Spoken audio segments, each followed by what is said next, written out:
আশা করি ভালো আছেন। এটা হচ্ছে লন্ডনের সবচেয়ে বড় বিল্ডিং এবং সেটার উপর থেকে এই ভিউটা দেখা যায় এপাশে। তারপরে হচ্ছে ওই টেমস নদী, লন্ডন ব্রিজ, টাওয়ার ব্রিজ ওইদিকে সব। আমি এখন দাঁড়িয়ে আছি একদম ৫৮ তলার উপরে।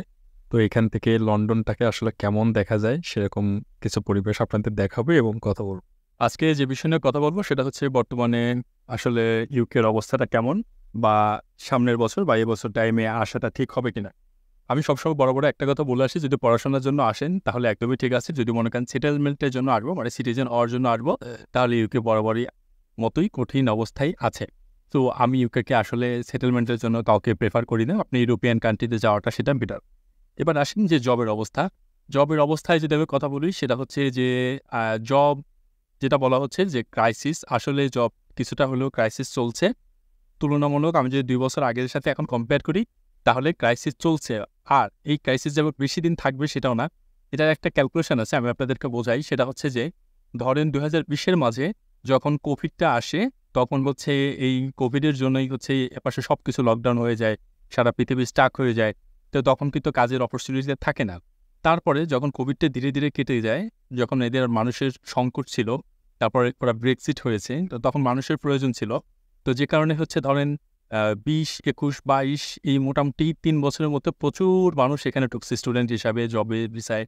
ঢোকার পরে এখানে ওভার ক্রাউড হয়ে গেছে এবং তারপরে যেটা হয়েছে, এটা রুলস চেঞ্জ করার ফলে মোটামুটি এখন কমতে শুরু হয়েছে।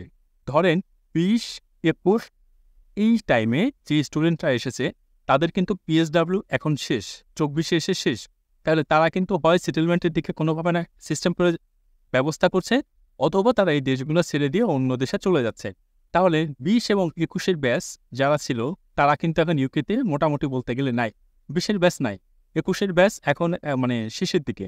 ২২ এর ব্যাচ যারা আছে তারা ধরেন মোটামুটি সামনের বছরের দিকে তারা শেষ হয়ে যাবে। তাহলে ২৩ এর ব্যাচ যারা আছে, তারা ২৩ থেকে তো ধরেন আপনার রুলস চেঞ্জ আনা শুরু হয়েছে। তো ২৩ এর ব্যাচে কিন্তু খুব বেশি মানুষ আসে নাই।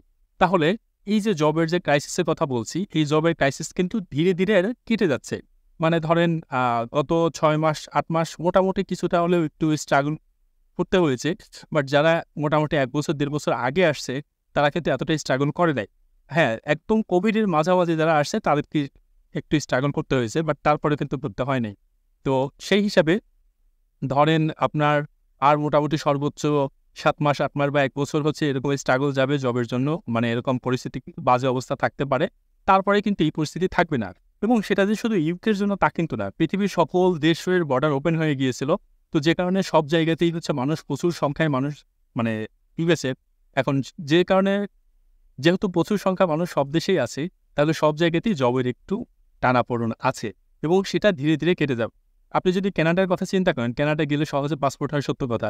কিন্তু কানাডা বর্তমান এমন বাজে অবস্থায় গিয়ে দাঁড়িয়েছে, যেখানে আসলে তার জবের পরিস্থিতি, বাসার ক্রাইসিস, এটা কিন্তু খুবই খারাপ অবস্থায়। তারপরেও যে মানুষ একদম মানে কানাডা থেকে ব্যাক করে বাংলাদেশে গিয়ে বসে খাচ্ছে তা কিন্তু না। মানে কষ্ট হচ্ছে, মারাত্মক লেভেলেরই কষ্ট হচ্ছে। কিন্তু অবস্থা একটা দাঁড় করিয়ে নিচ্ছে সবার মতো। তো আপনি আসলে হবে না এমনটা না, আপনি চেষ্টা করলে হবে। কিন্তু আপনার একটা ব্যাকআপ মানি লাগবে। ধরেন ৩ মাস বা ৬ মাসের একটা ব্যাকআপ মানি নিয়ে আসতে হবে। ইউকে আসার বিষয়ে আমি মোটামুটি ৪-৫ টা পর্বে বিভিন্নভাবে কথা বলেছি। আপনি সেই ভিডিওটা যদি দেখেন, তাহলে টোটাল কনসেপ্টটা আপনার ক্লিয়ার হয়ে যাবে। যেমন ধরেন আপনি ইউকে আসবেন কি আসবেন না, আপনার আসা উচিত কি উচিত না, এটা নিয়ে একটা ভিডিও আছে। তারপরে এখানে মান্থলি কত টাকা ইনকাম করতে পারবেন, কত খরচ হবে সেটা নিয়ে একটা ভিডিও আছে। তারপরে হচ্ছে যে আপনি পার্ট টাইম কাজ করে টিউশন ফিস দিতে পারবেন কিনা, সেটা নিয়ে আমার একটা ভিডিও আছে। তা আপনি যদি এই ভিডিওগুলা একটু দেখেন, তাহলে আপনি একটা ক্লিয়ার ধারণা পেয়ে যাবেন আপনি আসলে আসবেন কি আসবেন। তারপরে পিএসডব্লিউ নিয়ে কথা বলা আছে, সেটেলমেন্ট মানে প্রসেস নিয়ে কথা বলা আছে, নতুন রুলসের ইফেক্ট নিয়ে কথা বলা আছে। আপনি যদি সব বিষয়গুলো আমার এই ভিডিওগুলো একটু, একটু করে দেখেন, আপনারা যারা নতুন আসবেন তাদের ক্ষেত্রে আমি বলব যে এই ভিডিওগুলো যদি একটু দেখেন, তাহলে আপনাদের কনসেপ্টটা একদমই ক্লিয়ার হয়ে যাবে। আর খুব বেশি চিন্তা করার কারণ নেই যে এখানে আসলে কেউ না খেয়ে থাকে না, কোনো না কোনো একটা কাজ করেই। কিন্তু নিজের একটু কোয়ালিটি থাকতে হয়, পরিশ্রমের দক্ষতা থাকতে হয়। তাহলে জবের জায়গায় ধরেন আপনি মোটামুটি এতটুকু নিশ্চিত থাকেন যে ইউকে হোক আর অন্য যে কোনো দেশই হোক না কেন, ধীরে, ধীরে যে ক্রাইসিসটা দাঁড়ায় গেছে সেই ক্রাইসিসটা কেটে আসবে। সেটা হয়তোবা ধরেন কোনো দেশের ৬ মাস লাগবে, কোনো দেশের ১ বছর লাগবে। যেমন ধরেন ঋষি সুনাক, মানে তর্ক-বিতর্ক প্রত্যেকটা দেশের মন্ত্রী, প্রধানমন্ত্রী নিয়েই আছে। তো ওনার নিয়ে যত তর্ক-বিতর্কই হোক না কেন, উনি কিন্তু একটা কাজ মারাত্মকভাবে ভালো করতে পারছে। সেটা হচ্ছে যে দেশের অর্থনীতিকে মানে ফিরায় নিয়ে আসছে। উনি যখন এই দেশের মানে ক্ষমতায় আসে তখন কিন্তু এদেশের মারাত্মক লেভেলে মুদ্রাস্ফীতি ছিল এবং খুবই বাজে অবস্থা ছিল অর্থনীতির। কিন্তু উনি আসার পরে কিন্তু এটাকে লাগাম টানতে পারছে। এটা কিন্তু ওনার বড় একটা চ্যালেঞ্জ ছিল এবং সেটা উনি সাকসেস। তো ধরেন এটা যতটা সহজে উনি রিব্যাক করতে পারছে, এখন পরবর্তীতে এটা কী হবে সেটা অন্য বিষয়। কিন্তু এটা যে আসলে খুব বেশি টানাপোড়েনভাবে যে একদম বাজে অবস্থায় চলে যাবে তা কিন্তু না। একটা জিনিস মাথায় রাখেন, মানে বাংলাদেশ কিন্তু কখনোই ফার্স্ট ওয়ার্ল্ড না, সেকেন্ড ওয়ার্ল্ডও না। তাহলে মানে ফার্স্ট ওয়ার্ল্ড যত দেশগুলো আছে সেই দেশের অবস্থা যত বাজে অবস্থায় থাক না কেন, বাংলাদেশের অবস্থা থেকে ভালো। এখন আপনি যদি মনে করেন বাংলাদেশ থেকে অন্য কোনো দেশে যাচ্ছেন, ইউকে না যে কোনো দেশেই যাচ্ছেন, সেটা যদি ফার্স্ট ওয়ার্ল্ড হয় আপনি চলে যান।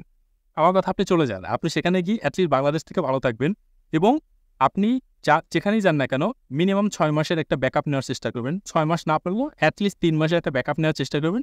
দেখবেন সবকিছু ঠিকঠাক হয়ে গেছে। আজ এতটুকুই কথা বলি। ধন্যবাদ।